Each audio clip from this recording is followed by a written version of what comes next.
नमस्कार दोस्तों, मैं हूं आपका दोस्त दिनेश और आप देख रहे हैं डीपी हिंदी क्लासेस। और आज का जो विषय है वह है हमारा टीजीटी का मॉडल प्रैक्टिस सेट। और देखते रहिए वीडियो को अंत तक। पहला प्रश्न है, निम्न में दीर्घ स्वर कौन सा है? तो दीर्घ स्वर इसमें आ है, सही उत्तर पहला है। नेक्स्ट प्रश्न है, निम्न में अंतस्थ व्यंजन कौन सा है? तो इसका चौथा सही है, अंतस्थ व्यंजन या है।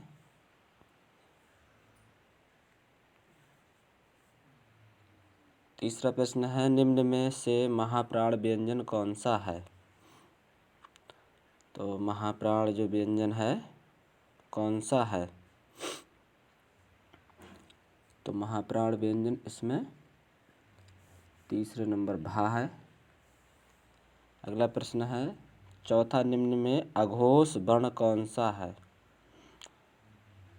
अघोष, तो इसका पहला वाला अघोष है। जिन वर्णों के उच्चारण में नाद की जगह केवल श्वास का उपयोग होता है उन्हें अघोष वर्ण कहते हैं। जैसे काखा, चाछा, टाठा, ताथा, पाफा, शा, शा और सा आदि, अर्थात प्रत्येक वर्ण के पहले व दूसरे वर्ण अघोष वर्ण कहलाते हैं। अगला है, रत्नाकर का संधि विच्छेद होगा। तो इसका सही उत्तर होगा रत्न प्लस आकर। इसमें दीर्घ संधि है और पहला ही इसका सही है। नेक्स्ट है, प्रतिमान में समास है।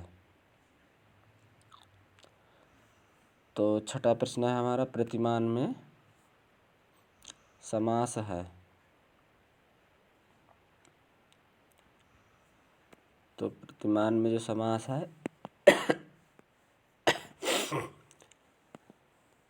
तो इस पे पहला उपसर्ग लगा हुआ है, इसीलिए इसका विभाव समास हो जाएगा।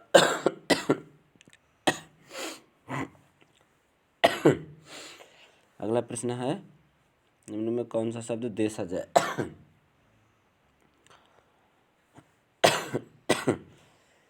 तो इसका सही उत्तर है खिड़की। खिड़की शब्द देशज है। निम्न में विदेशी शब्द कौन सा है?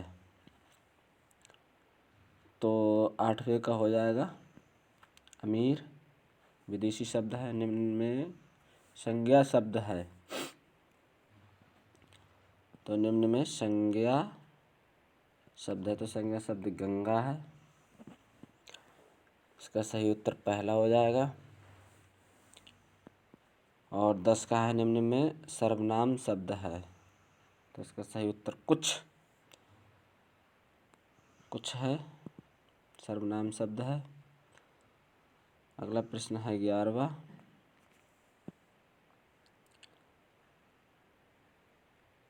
महेश्वर्य महा धन ऐश्वर्य में कौन सी संधि नियम समाहित है? कौन सी संधि का नियम इसमें है लगा हुआ, ये पूछ रहा है ये प्रश्न। तो इसमें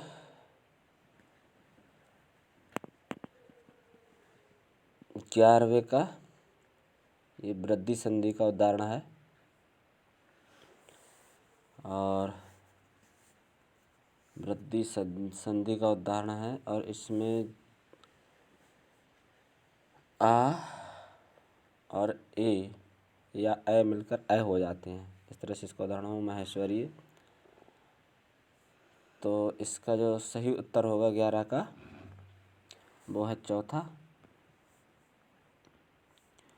आ और ए बराबर ए, ये ठीक है।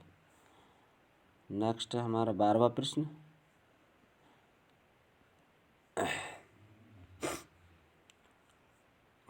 12वां है यथाशक्ति दान करना चाहिए, तो रेखांकित शब्द में समास को पहचानिए। यथाशक्ति, तो यथा लगा हुआ है इसमें, तो इसका सही उत्तर अव्ययी भाव हो जाएगा। अगला प्रश्न है 13वां। 13वां में जिसकी कोई उपमा ना दी जा सके के लिए एक शब्द होगा, अनुपम होगा। अगला प्रश्न है श्रुति सम भिन्नार्थक शब्द के जोड़ों को पहचानिए। श्रुति सम भिन्नार्थक शब्द के जोड़ों को पहचानिए, तो सही इसका उत्तर हो जाएगा अपेक्षा उपेक्षा। अगला है समानार्थी शब्द की जोड़ी नहीं है। समानार्थी शब्द की जोड़ी नहीं है। समान अर्थ हो जिसमें वह शब्द कौन सा है और उसकी जो जोड़ी नहीं है, तो वह है आपका दूसरा, इसका 15 का दूसरा, निशा और निशाचर। निशा का अर्थ होता है रात्रि और निशाचर का अर्थ होता है राक्षस। अगला प्रश्न है 16वां।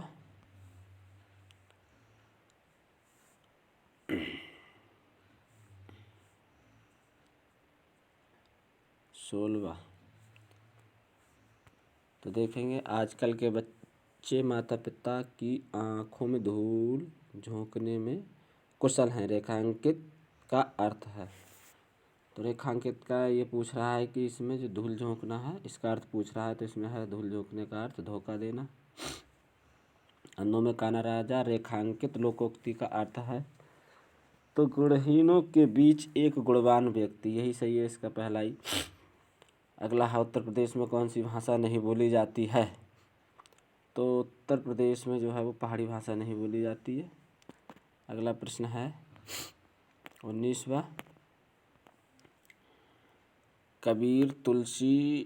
कबीरदास, तुलसीदास,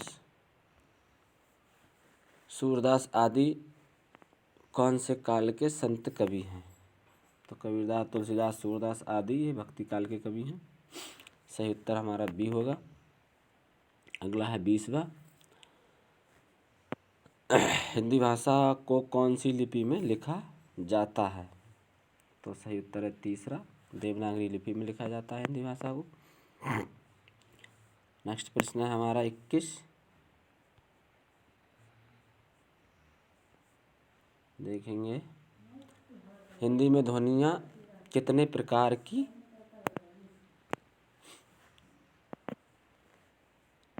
होती हैं। हिंदी में ध्वनियाँ कितने प्रकार की होती हैं,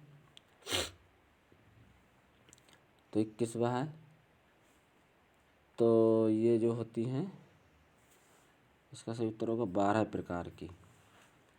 12 प्रकार की होती है हिंदी में ध्वनियाँ। कंठस्थ, तालव्य, मूर्धन्य, दंत ओष्ठ, अनुनासिक और दंत्योष्ठ और कंठतालव्य और कंठोष्ठ, जिह्वामूलक और वर्तस्य काकल्य। इस प्रकार से 12 प्रकार की हो जाती हैं। जीवा के आधार पर स्वर के कितने प्रकार होते हैं, तो जीवा के आधार पर स्वर के 3 प्रकार होते हैं।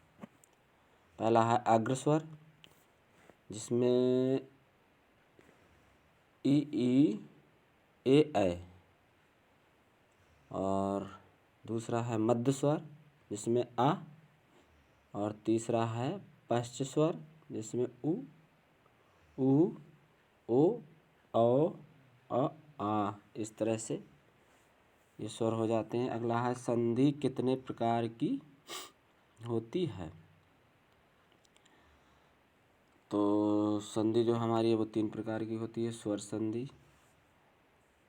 संधि, विसर्ग संधि, व्यंजन संधि। इस तरह से 3 प्रकार की हो जाएगी। अगला प्रश्न, परमेश्वर में कौन सा समास है, तो परमेश्वर में कर्मधारय समास होगा।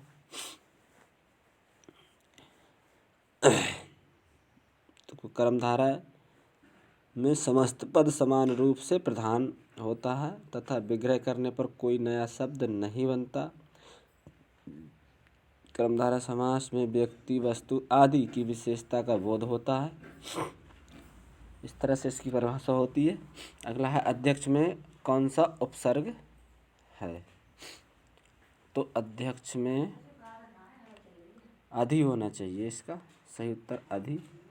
तो इसमें थोड़ी मिस्टेक हुई है, अधि इसका सही उत्तर होगा। अगला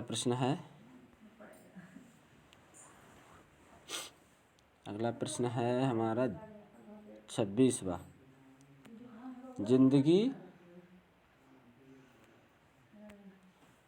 जिंदगी में कौन सा तत्सम नहीं है? जिंदगी में कौन सा प्रत्यय है? जिंदगी में कौन सा प्रत्यय है? तो जिंदगी में कौन सा प्रत्यय है? तो गी प्रत्यय लगा हुआ है इसमें। निम्न में कौन सा शब्द तत्सम नहीं है? तत्सम। तो इसमें तत्सम चौथा 4 नहीं है। बाकी वचन श्लाका है। निम्न में कौन सी भाववाचक संज्ञा है? भाववाचक संज्ञा है, चौथा सही है। बीमारी भाववाचक संज्ञा है।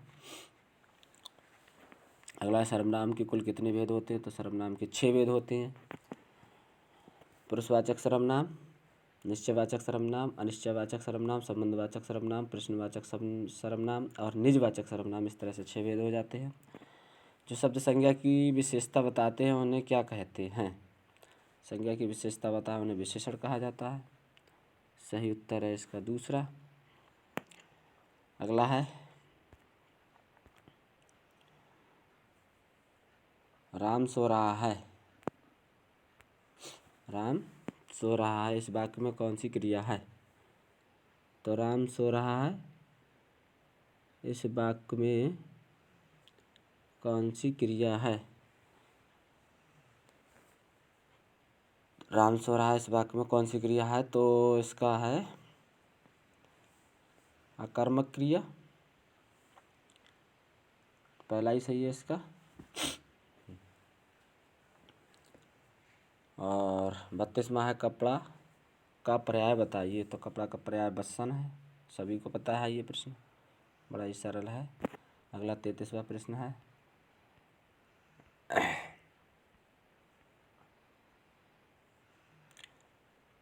प्रश्न है हमारा, पृथ्वी का विलोम बताइए। तो पृथ्वी का जो विलोम है वह क्या हो जाएगा? आकाश। पृथ्वी का आकाश तो हो जाएगा। 33 का पहला सही है। आकाश हो या गगन हो, ये सब पृथ्वी के विलोम हो। उभय, अभय, उभय शब्द युग्म का सही अर्थ है। तो अभय जिसे निर्भय कहते हैं, उभय दोनों। तो सही उत्तर हमारा पहला ही हो जाएगा।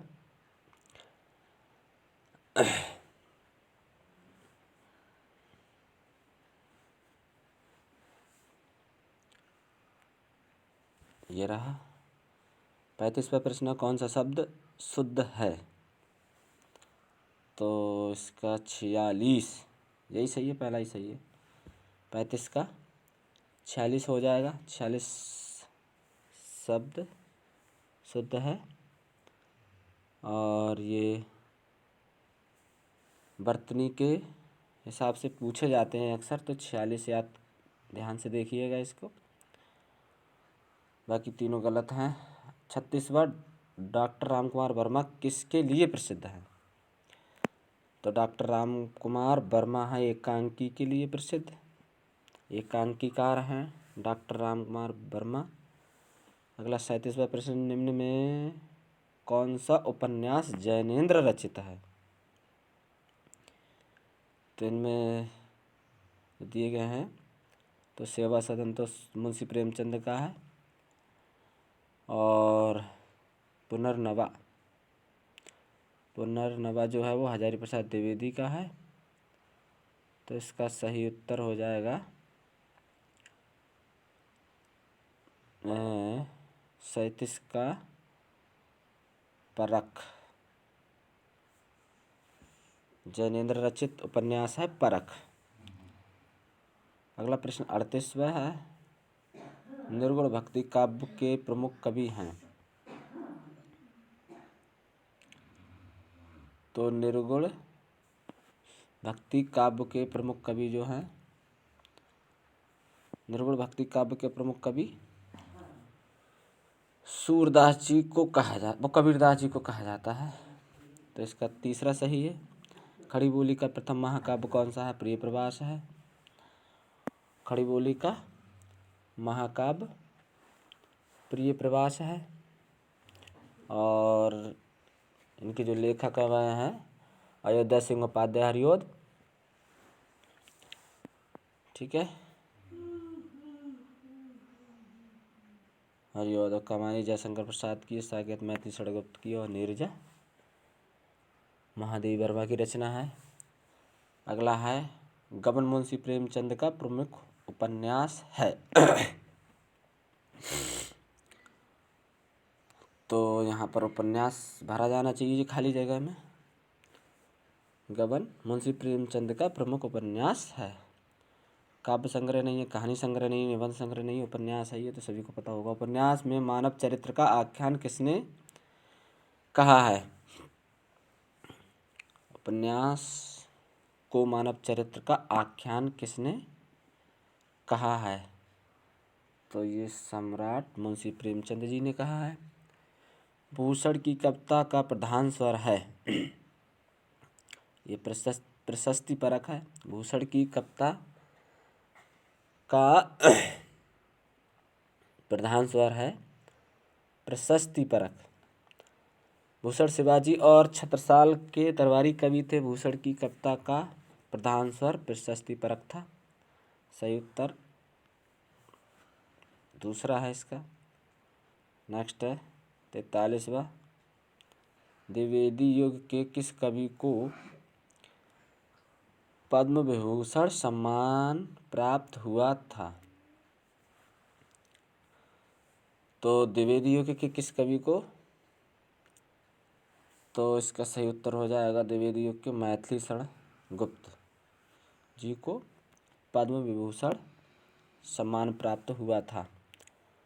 43वां इसका सही है। और इनका जो जन्म था वो 1886 ईस्वी तथा निधन 1964 ईस्वी में हुआ था। अगला प्रश्न है 44वां, कबीर जी की रचनाएं निम्न में से किस में संकलित हैं? तो बीजक में है।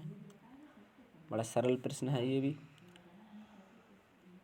दूसरा, कबीर दास संत काव्यधारा के कवि हैं और इनकी रचनाओं में संकलन को बीजक कहते हैं। इनमें इनकी साखी शबद रामायणी नामक रचनाएं क्या हैं? सम्मिलित है। अगला है 45, हिंदी गद्य का जन्मदाता किसको माना जाता है? हिंदी गद्य का जन्मदाता किसको माना जाता है? तो हिंदी जो गद्य है उनका जन्मदाता पहला प्रताप नारायण मिश्र, ये गलत है। महावीर प्रसाद द्विवेदी, ये भी गलत है।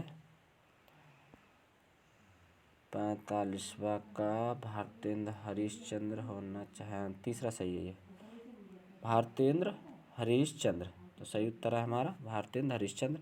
अगला है 46वां, मेरे तो गिरधर गोपाल दूसरो न कोई, जाके सिर मोर मुकुट मेरो पति सोई में कौन सा रस है? ये रस पूछा गया है 46वां। और इसमें जो है सही तो है श्रृंगार रस।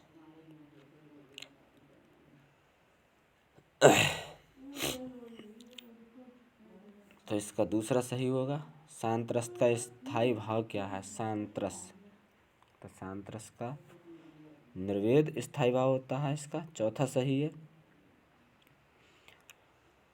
अगला प्रश्न है 48वां, शांत रस की उत्पत्ति कब होती है? तो संसार से वैराग्य होने पर, यही वाला सही है इसका, पहला ही। संसार से वैराग्य होने पर शांत रस की उत्पत्ति होती है।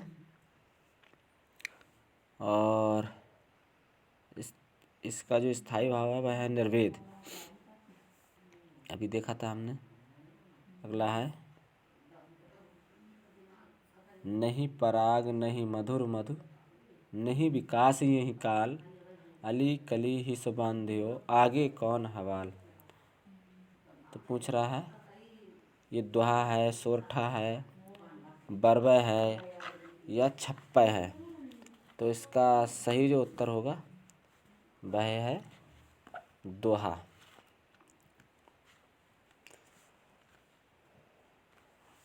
और दोहा की परिभाषा तो सभी को पता है। इसके पहले और तृतीय चरण में 13-13 मात्राएं, दूसरे और चतुर्थ चरण में 11-11 मात्रा होती हैं। तो पहला ही सही है। रेमन पानी राखी बिन पानी, सब सून पानी गए ना उग्र मोती मानस चून। दोहा है। मंजरी है, चौपाई है, काकली है, तो ये भी दोहा है। 49 और 50 दोनों में क्या है, दोहा है। मंगल भवन मंगलहारी, द्रभो से दशरथ, अजर बिहारी में क्या है, तो चौपाई है। ये तुलसीदास द्वारा रचित है, श्री रामचरितमानस से ली गई है ये। अगला प्रश्न है 52। 24-24 मात्राओं की 2 पंक्तियों वाले छंद को क्या कहते हैं।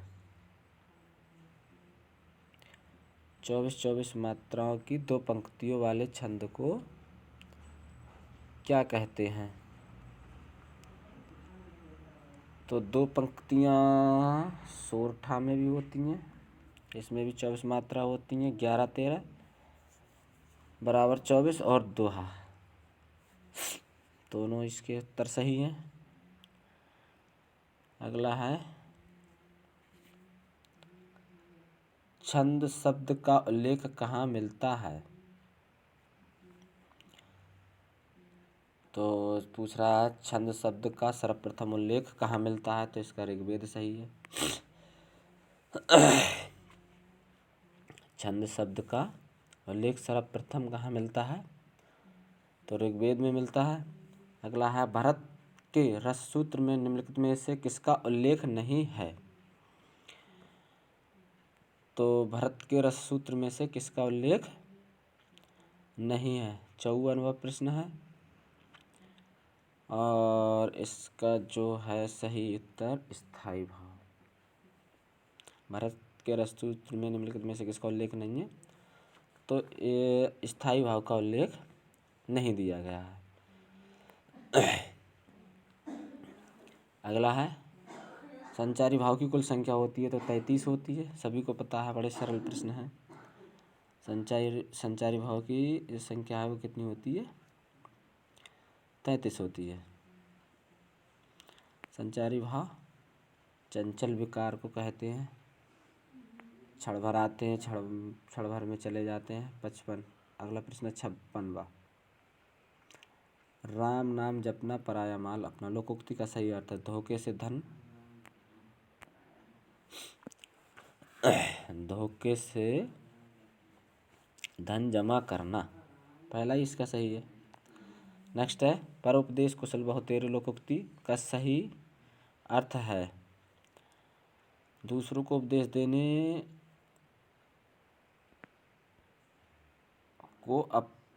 को आसान समझना। इसका सही उत्तर है तीसरा, दूसरों को उपदेश देने को आसान समझना। 57 का सही उत्तर हो जाएगा हमारा तीसरा। अगला प्रश्न है चोर की दाढ़ी में तिनका, लोकोक्ति का सही अर्थ है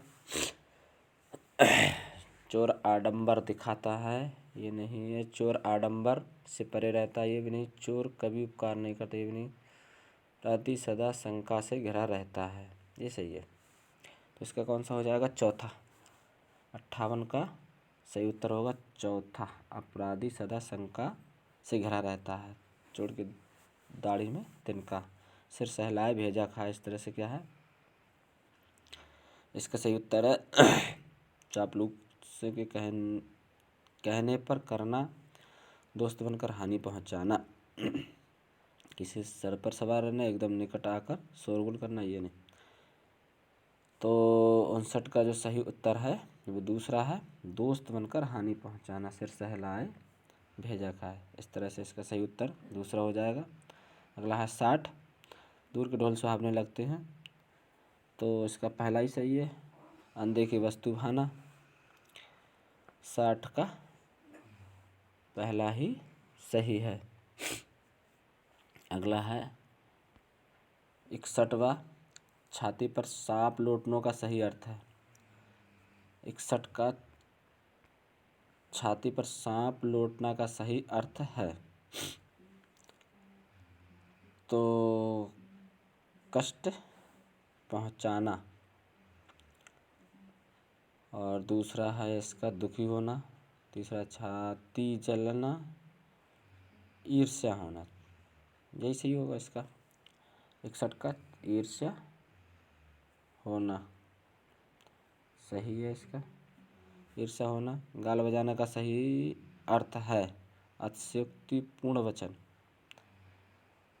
चिल्लाना गाल से गाल टकराना, गाल फुलाना, ये नहीं। 61 का जो है वो 62 का जो है वो पहला ही सही है अतिशयोक्तिपूर्ण वचन। बगले झांकने मुहावरे का अर्थ है इधर की बातें करना, समय नष्ट करना, उत्तर ना दे सकना। इसका सही उत्तर यही होगा कि उत्तर ना दे सकना। 63 का तीसरा ये सही है इसका, उत्तर ना दे सकना। अगला प्रश्न है 64, तो पवारा होने का सही, पवारा होना मुहावरे का अर्थ है। पवारा होना बसंत ऋतु का आगमन, भाग जाना, अत्यधिक लाभ होना, यही सही है। वर्षा भर काम करना, ये नहीं। 64 का अत्यधिक लाभ होना पवारा।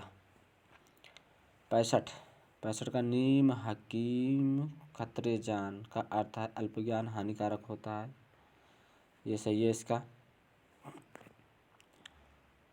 अगला है चेतन का विलोम है, तो चेतन का जड़ हो जाएगा सही उत्तर, चेतन का जड़। तो 66 का दूसरा सही है। भग्न का विपरीतार्थक है, भग्न, भग्न का तो विपरीतार्थक या विलोम बोलें तो इसका हो जाएगा अक्षत, तीसरा सही हो जाएगा। जबकि ध्वंस का क्या होता है, निर्माण होता है, तो इसका अक्षत, भग्न का अक्षत।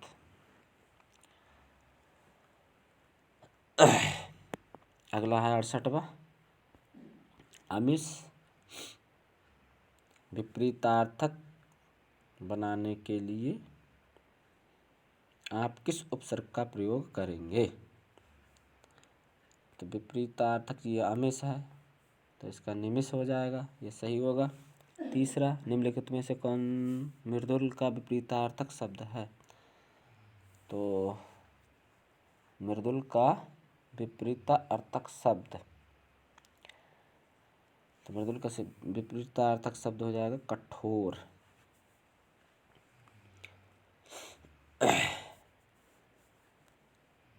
अगला है 70वां, तीक्ष्ण का विलोम है, तो तीक्ष्ण का विलोम हो जाएगा मंद। अगला है गांगे किसके लिए प्रयुक्त होता है, तो गांगे गंगा का पुत्र अर्थात भीष्म के लिए प्रयोग होता है। एडवोकेट शब्द का उपयुक्त हिंदी रूपांतरण है, तो अधिवक्ता, एडवोकेट को हिंदी में अधिवक्ता कहते हैं। 72वां सही हो जाएगा। अगला प्रश्न है 73वां, सुता शब्द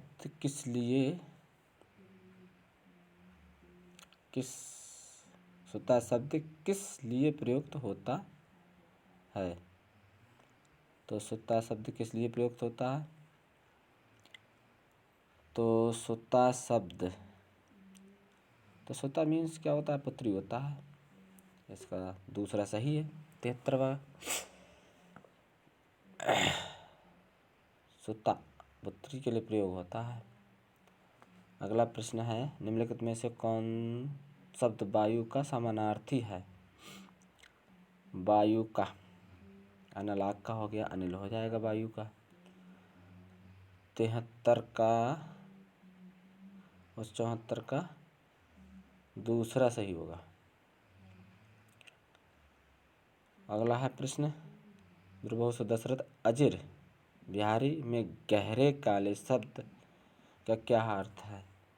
पूछा है अजिर का अर्थ क्या है, और अजर होता तो बूढ़ा हो जाता। अजिर है आंगन, इसका सही अर्थ हो जाएगा आंगन। अजिर मीन्स होता है आंगन। द्रुवहुसु दशरथ अजिर बिहारी। नेक्स्ट है 75 का तीसरा। अगला है 76। लल्लू लाल जी द्वारा रचित नहीं है। इनमें से पूछ रहा है, निम्न में से कौन सी लल्लू लाल की रचना नहीं है? तो इसमें हो जाएगी चंद्रावती। ये लल्लू लाल जी की रचना नहीं है। और बाकी ये रचनाएं लल्लू लाल जी की हैं।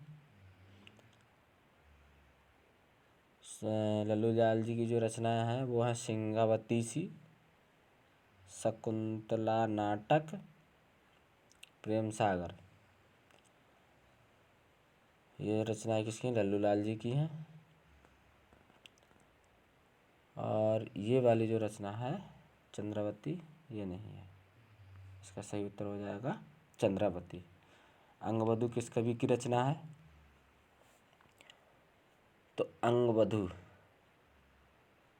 तो चंद्रावती तो सदल मिश्र की रचना है, और अंगवधू किस कवि की रचना है? तो ये जो है वो दादू दयाल की रचना है अंगवधू।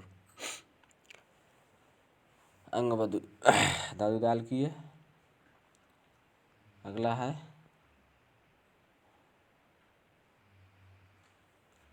कार्यत्री और भावयत्री प्रतिभा का विभाजन किस आचार्य ने किया था? तो ये जो था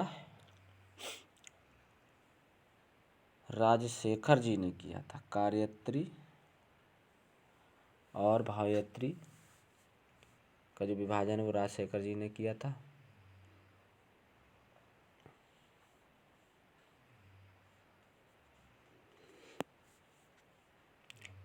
तो इसकी जो परिभाषा है वो लिखते हैं, कार्यत्री प्रतिभा और भावयत्री प्रतिभा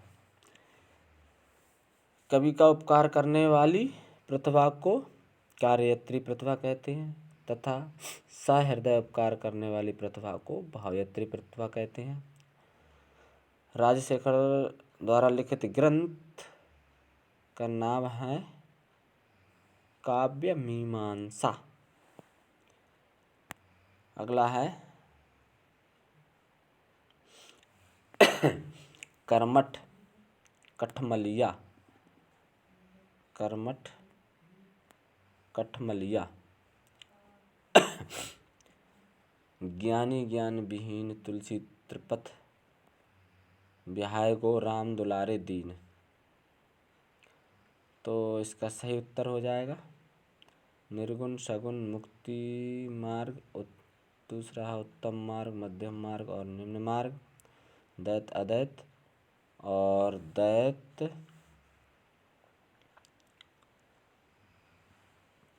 अदैत। अगला है ज्ञान मार्ग, कर्म मार्ग और उपासना मार्ग। यही सही है।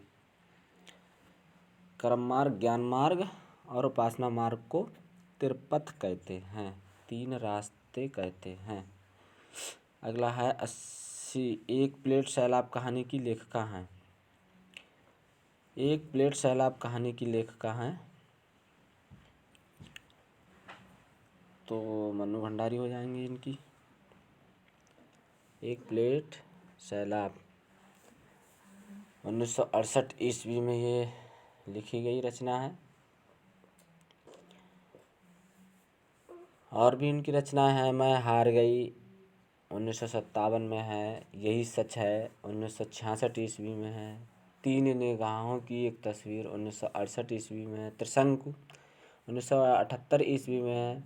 नायक खलनायक विदूषक 2002 ईस्वी में है। आदि इनकी रचनाएं हैं।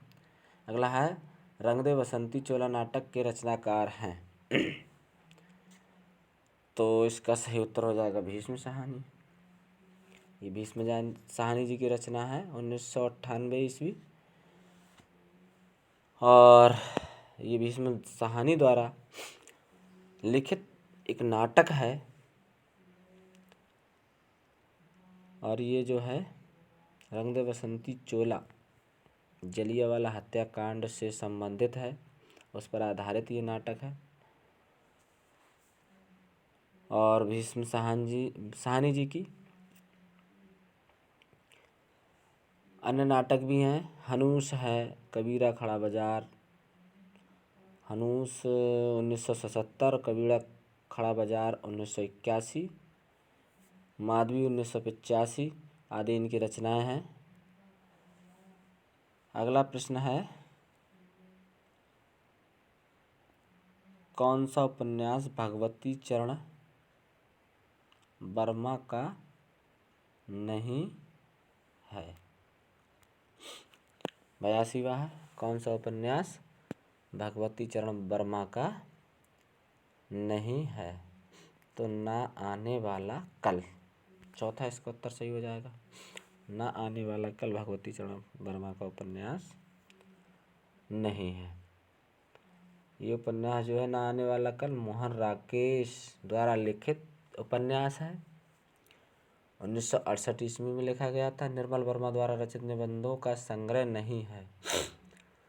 तो निर्मल वर्मा द्वारा रचित निबंध का संग्रह नहीं है। तो इसका सही उत्तर हो जाएगा चिंतन मुद्रा।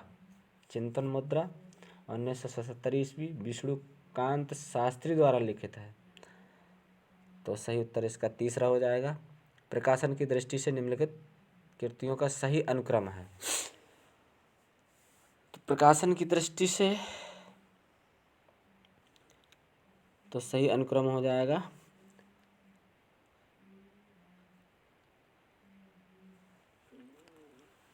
मरी हुई मछली।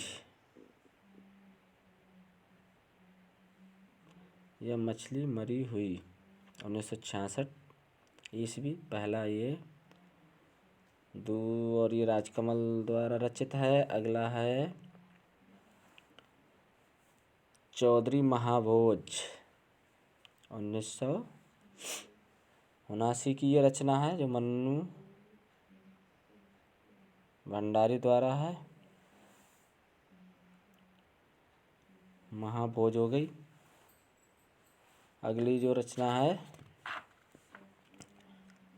पहला गिरमिटिया 1999 गिरिराज किशोर द्वारा ये रचित है। पहला गिरमिटिया कितने पाकिस्तान 2000 में रचना कमलेश्वर की है ये। तो सही उत्तर जो हमारा दूसरा हो जाएगा। सही उत्तर 84 का दूसरा। अगला प्रश्न है 85 कबीर की उक्तियों में कहीं कहीं विलक्षण प्रभाव और चमत्कार ये कथन किसका है। तो 85 का है आचार्य रामचंद्र शुक्ल। पहला ही सही है। जय मुख देखा तई हंसा सुनते ही आयो आस पंक्ति भक्ति काल के किस कवि के बारे में है। तो जो 86 है उसका उत्तर हो जाएगा जायसी। ये जायसी द्वारा रचित पंक्ति है। तो भक्ति काल के कवि हैं मलिक मोहम्मद जायसी। जायसी सूफी कवि थे। इन्होंने पद्मावत महाकाव्य की रचना की थी और ये जो रचना थी वो अवधी भाषा में थी। अगला है 87 अष्टछाप के संस्थापक इनमें से कौन है? 87 तो अष्टछाप के जो संस्थापक हैं वे विट्ठल नाथ जी हैं। अष्टछाप में 8 कवि होते हैं और 8 कवियों में कुम्भन दास, सूरदास, परमानंद, कृष्णदास और गोविंद स्वामी, नंद स्वामी, छी स्वामी, चतुर्भुज दास और ये विट्ठलनाथ वल्लभाचार्य के पुत्र थे। तो इसका सही उत्तर है तीसरा। अगला है 88 खेती न किसान को, भिखारी को न भीख, बलि बनिक को न बनिज को न चाकर को चाकरी, पंक्ति तुलसी की किस कृति से संबंध है? तो 88 का है कवितावली से। सही उत्तर क्या हो जाएगा? कवितावली।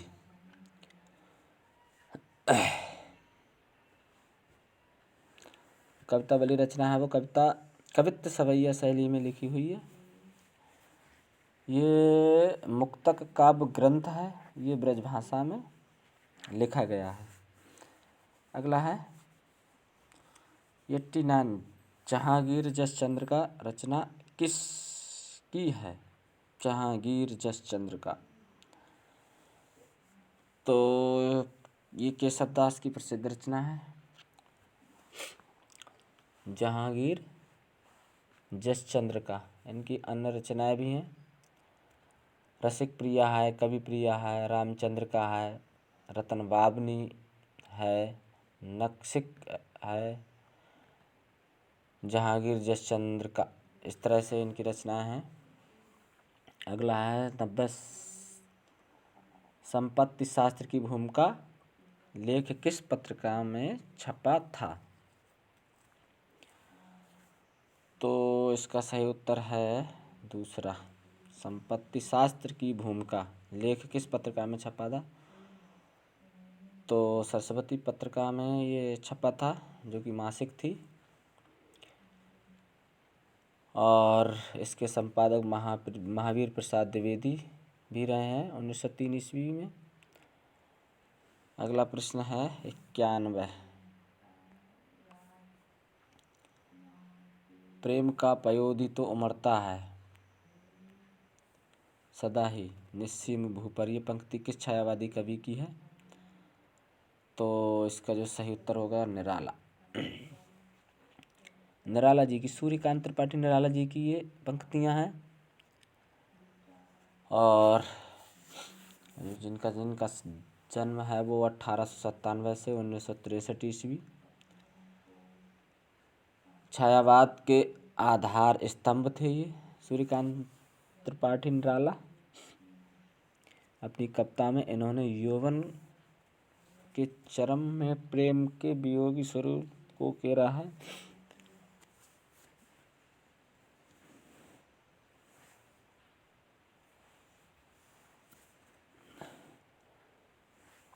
बधे हैं क्षुद्र भाव, ये सच है प्रिय, प्रेम का पयोधि तो उमड़ता है सदा ही निस्सीम भूमि पर। इस तरह से ये पंक्तियां हैं इनकी। निम्नलिखित पत्रिकाओं को उनके संपादकों के साथ सुमेलित कीजिए। प्रश्न 92 तो कीजिए। भारतेंद्र हरिश्चंद्र की जो है वो इसमें नहीं है। अगला है भारतेंद्र हरिश्चंद्र की है बालबोधिनी। धर्मवीर भारती की है धर्म युग और प्रताप नारायण मिश्र की है ब्राह्मण।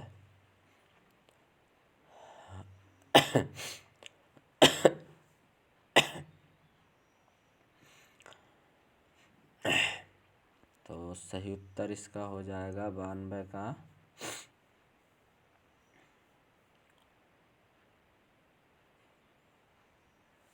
दूसरा।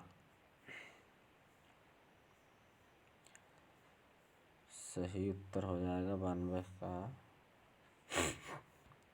दूसरा। भारतेंद्र की है बाल बोधनी, यानी कि पहले का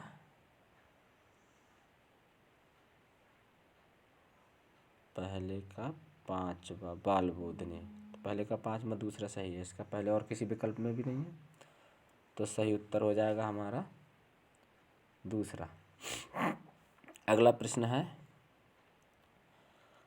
इसका दूसरा सही उत्तर है क्योंकि पहले का पांचवा किसी में नहीं है, इसी से हम देख सकते हैं, आगे देखने की क्या ज़रूरत है।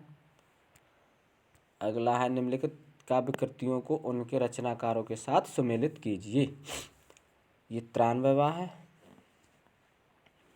निम्नलिखित काव्य कृतियों को उनके रचनाकारों के साथ सुमेलित कीजिए।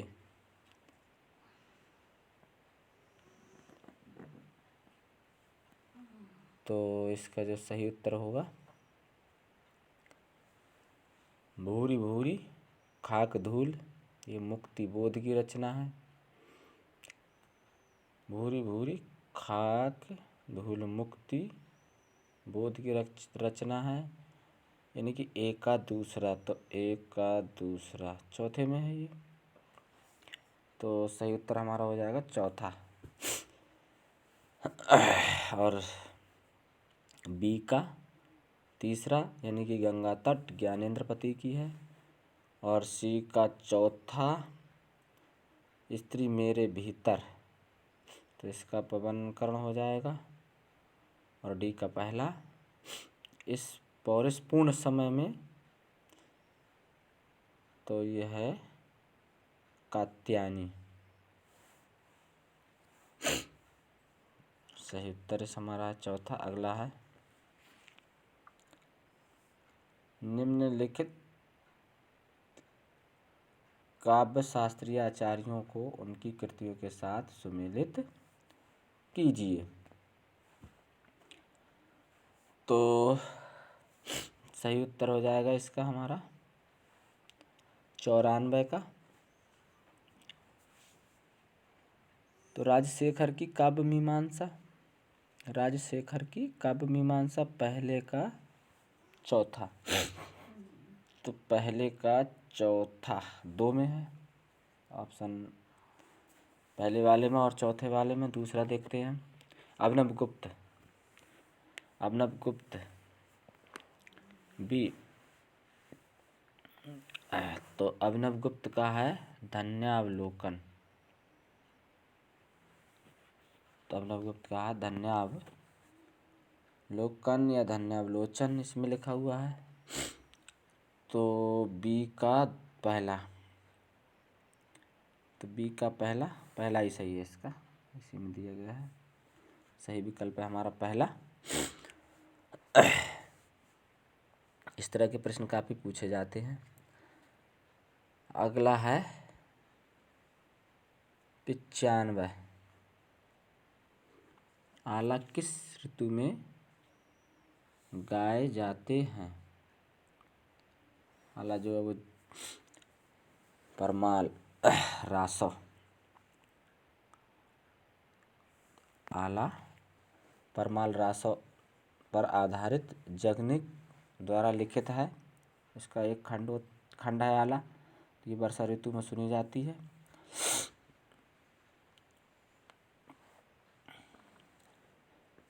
और इसका लेखन जो माना जाता है लगभग 1250 ईस्वी के लगभग माना जाता है। आला एक अर्ध सम्मात्रिक छंद है, जिसके प्रत्येक पद में 15 और 16 मात्राएं, चरणांत क्रमशः दीर्घ लघु होता है। इस छंद में अतिशयोक्ति अलंकार का प्रयोग होता है, बहुत बड़ा चढ़ा के इसमें बातें की जाती हैं, इसीलिए इसको आला कहते हैं। और सुनते हैं कि जो गाने वाले हैं वो खड़े हो जाते हैं।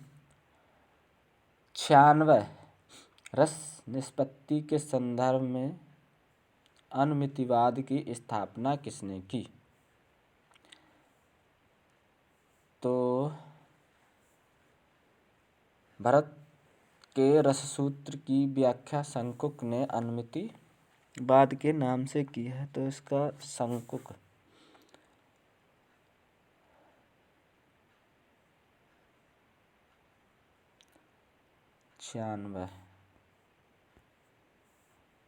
96 का सही उत्तर हो जाएगा हमारा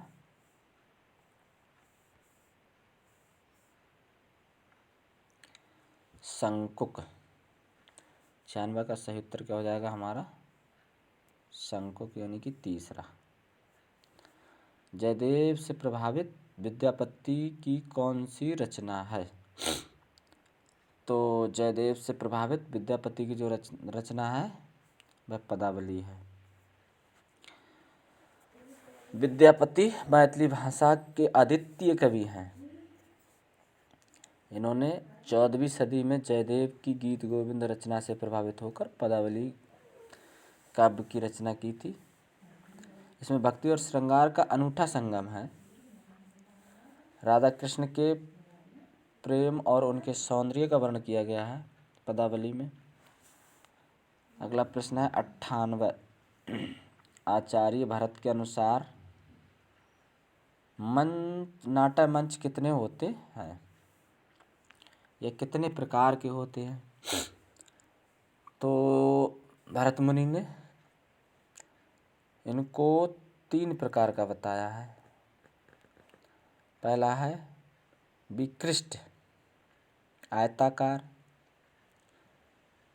चतुरस्त्र वर्गाकार और त्रयस्त्र त्रिभुजाकार। इस तरह से इसका पहला सही हो जाएगा। मीराबाई की उपासना किस प्रकार की थी? तो मीराबाई की जो उपासना थी वो एक प्रकार से माधुर्य भाव थी। तो तीसरा इसका सही हो जाएगा। मधुमालती किसके काव्य की नायिका हैं? तो मंझन, मधुमालती मंझन की कृति है। और ये 1545 ईस्वी में मंझन ने इसकी रचना की थी। और इसमें कनकगिरी के राजकुमार मनोहर और विक्रम राय की कन्या मधुमालती के प्रेम प्रणय की कथा है इसमें। और इसकी रचना जो मंझन ने की है वो अवधी भाषा में की है।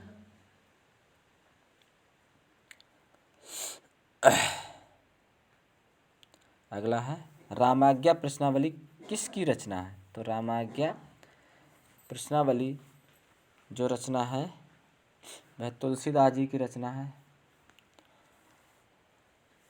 और ये संवत करीब 1621 अवधी भाषा में रची गई थी। अगला है 102। मलिक मोहम्मद जायसी ने आखिरी कलाम किस बादशाह की प्रशंसा में लिखा था? मलिक मोहम्मद जायसी ने आखिरी कलाम किस बादशाह की प्रशंसा की है? आखिरी कलाम में किस बादशाह की प्रशंसा की है? तो ये 102। और इसमें जो है वो बाबर की इन्होंने प्रशंसा की है। और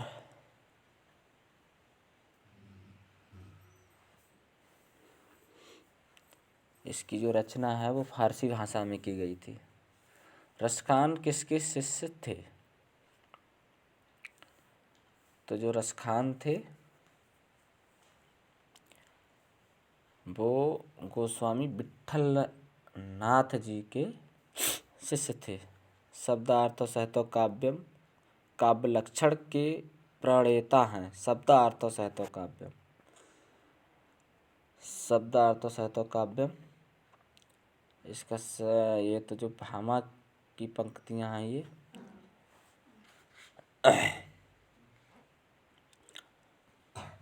भामा ने वक्रोक्ति का प्रयोग व्यापक अर्थ में किया। उन्होंने वक्रोक्ति और अतिशयोक्ति का समान अर्थ में प्रयोग किया है। इन्होंने काव्य के लक्षण बताते हुए शब्दार्थों सहितो काव्यम कहा है।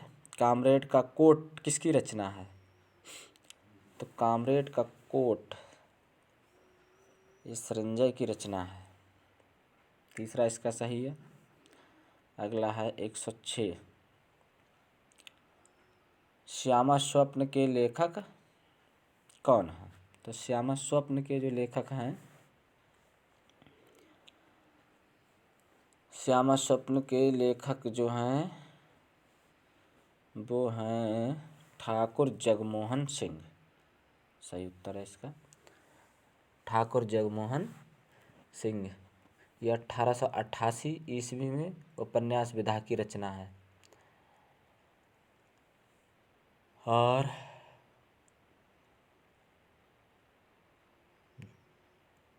किशोरीलाल गोस्वामी जी ने 65 उपन्यासों की रचना की थी।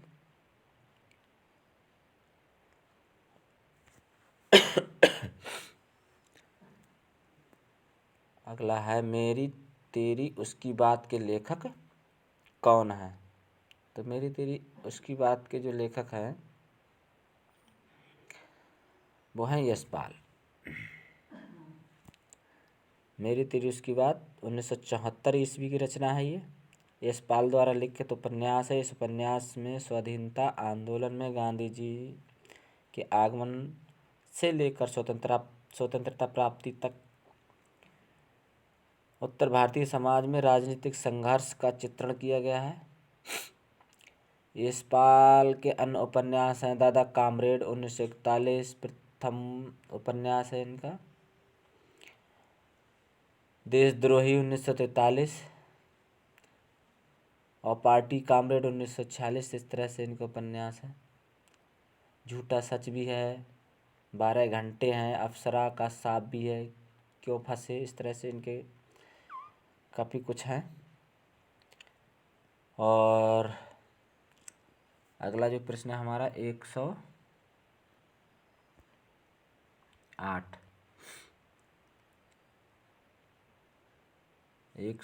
इनमें से कौन सी बोली पश्चिमी हिंदी वर्ग से नहीं है?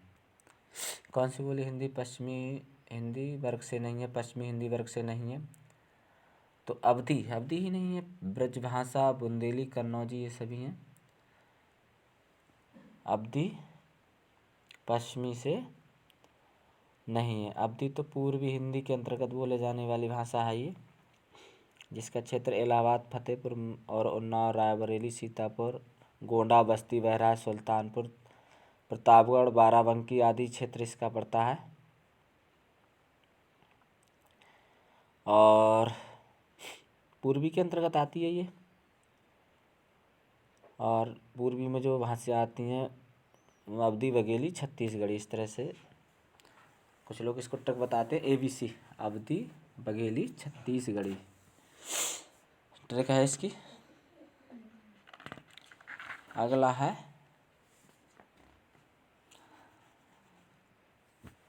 109। अर्धकथानक किस भाषा की रचना है?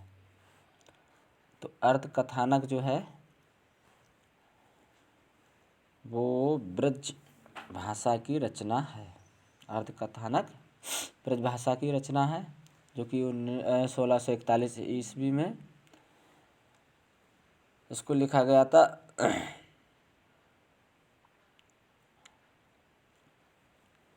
और ये इसकी जो विधा है वो आत्मकथा है। और ये हिंदी का प्रथम आत्मकथा भी माना जाता है अर्धकथानक को। और इसके जो लेखक थे वो बनारसी दास जैन थे। अगला प्रश्न है हमारा, सुने है कथा कौन निर्गुण की, रच पच बात बनावत। इस तरह से 110वां, रच पच बात बनावत। सुने है कथा कौन निर्गुण की, रच पच बात बनावत। सगुन सुमेर प्रकट देखियत तुम मित्रन की ओर दुरावत, ये पंक्तियाँ किसकी हैं? 110 का ये पंक्तियाँ किसकी हैं? तो ये पंक्तियाँ जो है वो सूरदास जी की हैं। कि सुनी है कथा कौन निर्गुण की, रच पच बातें बनावत, सगुन सुमेर प्रगट देखियत, तुम मित्रन की ओट दुरावट। सूरदास द्वारा रचित हैं ये पंक्तियाँ। और सूर सागर से इनको लिया गया है। सूरदास हमारे हरिल हारल लकरी, ये भी। और नंददास की है ताही छिन उड्डराज उदित रस। और कृष्णदास की तरिन तनया तट आवत है। इस तरह से इनकी कुछ पंक्तियां हैं। अगला है 111 को बुलाए माला कथा के रचनाकार हैं। तो इसके जो पहला ही इसका सही उद्योतन सूरी कोवलय माला कथा, कोवलय माला कथा के उद्योतन सूरी। इस तरह से इसे रटते रहिए, पंक्तियाँ याद, इस तरह से ये रचना याद हो जाएंगी। इनमें से किस शब्द में उपसर्ग नहीं है? तो 112, तो इसमें अपराध, अपमान, मान, अपमान आहे इसमें तो है। यश, अपयश इसमें भी है। मति, अपमति इसमें भी है। अपयश, अपराध, रात का कोई अर्थ नहीं होता, इसलिए इसका सही उत्तर हो जाएगा बी। क्या हो जाएगा? अपराध। 112 का अपराध। 113 फोर्ट विलियम कॉलेज की स्थापना कब की गई थी? कौन सी सन में हुई थी फोर्ट विलियम कॉलेज की स्थापना? सभी को पता है 1800 ईस्वी में हुई थी। सन 1800 ईस्वी में फोर्ट विलियम कॉलेज की स्थापना हुई थी, जो कि कहाँ पर है? कलकत्ता में है। और इसकी स्थापना जो था वो लॉर्ड वेलेजली के द्वारा की गई थी।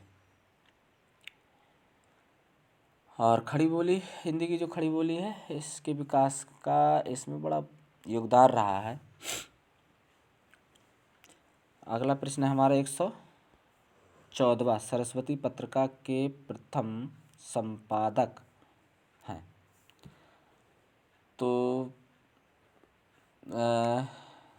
सरस्वती पत्रिका के प्रथम संपादक महावीर प्रसाद द्विवेदी नहीं, ये तो नहीं है। महावीर जो प्रसाद द्विवेदी हैं वो मैंने बताया था कि 1903 ईस्वी में इसके संपादक ये हुए थे। 1900 ईस्वी में इसकी स्थापना हुई थी। तो बाबू श्याम सुंदर दास, यानी कि इसका तीसरा सही है, बाबू श्याम सुंदर दास। बाबू श्याम सुंदर दास प्रथम संपादक रहे हैं इसके। अगला है 115, इनमें से कौन मनोविश्लेषणवाद से जुड़े विचारक नहीं है? मनोविश्लेषणवाद से जुड़े विचारक नहीं है। तो सार्त्र है, ये मनोविश्लेषणवाद से जुड़े हुए विचारक नहीं है। अगला काव्यगुणों की प्रतिष्ठापक आचार्य हैं। काव्यगुणों के प्रतिष्ठापक आचार्य हैं 116। तो प्रतिष्ठापक, काव्यगुणों के प्रतिष्ठापक आचार्य हैं वामन। वामन है। और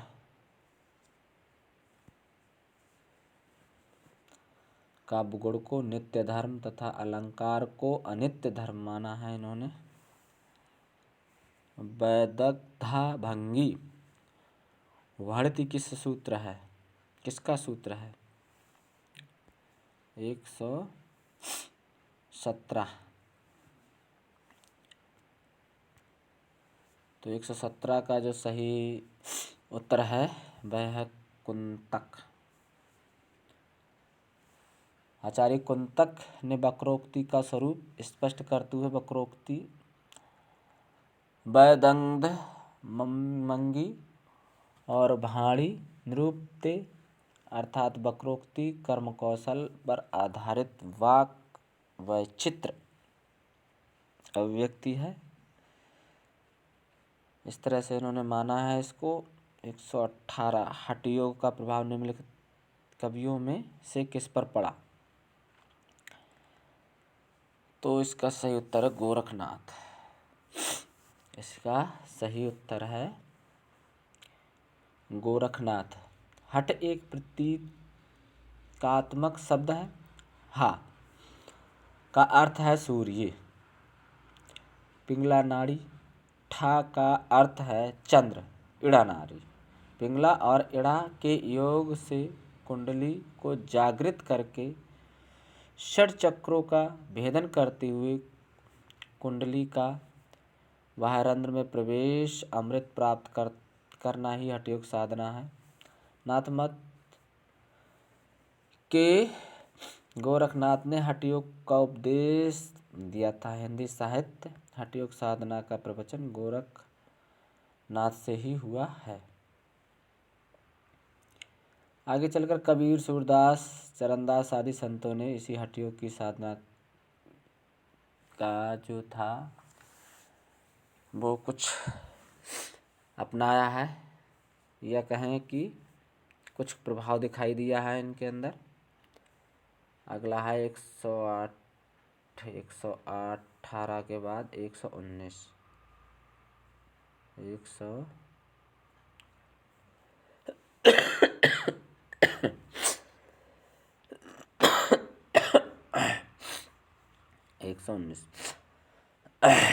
कालीचरण किस उपन्यास का पात्र है?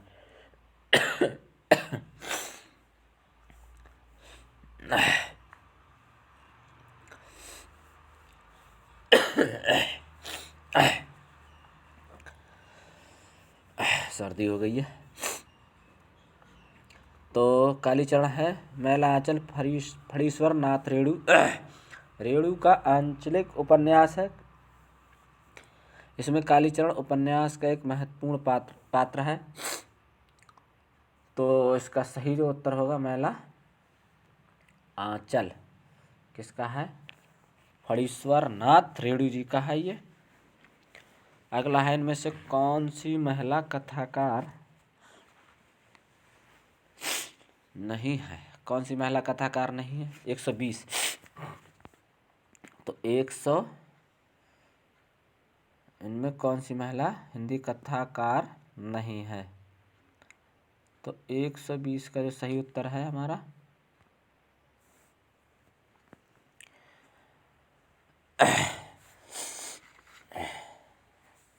120 का सही उत्तर है कृष्णा सोबती। ये तो नहीं है।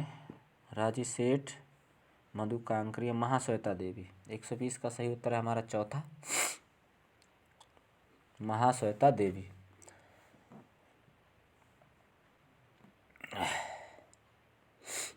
अगला है 121। विकास की दृष्टि से प्रकृति की पूर्वकालिक अवस्था का नाम है। विकास की दृष्टि से प्राकृतिक की पूर्वकालिक अवस्था का नाम है। तो इसका जो सही है वो है पाली। प्राकृतिक की पूर्वकालिक अवस्था का नाम है, तो ये पाली भाषा है। 121 का पहला सही है।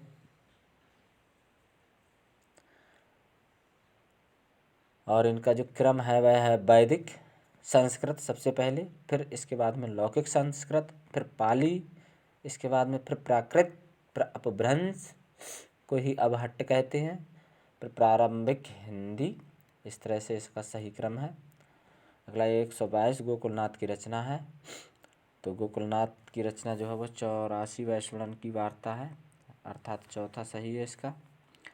123 इनमें से कौन सी रचना लल्लू लाल की नहीं है? तो लल्लू लाल की रचना इनमें से कौन सी नहीं है? 123 तो सुख सागर। सुख सागर ये लल्लू लाल जी की रचना नहीं है। सुख सागर है वह सदा सुखलाल की रचना है। भारतेंद्र हरिश्चंद्र का नाटक है। तो भारतेंद्र हरिश्चंद्र का जो नाटक है, भारतेंद्र हरिश्चंद्र का जो नाटक है वह है विद्या सुंदर। 1868 ईस्वी।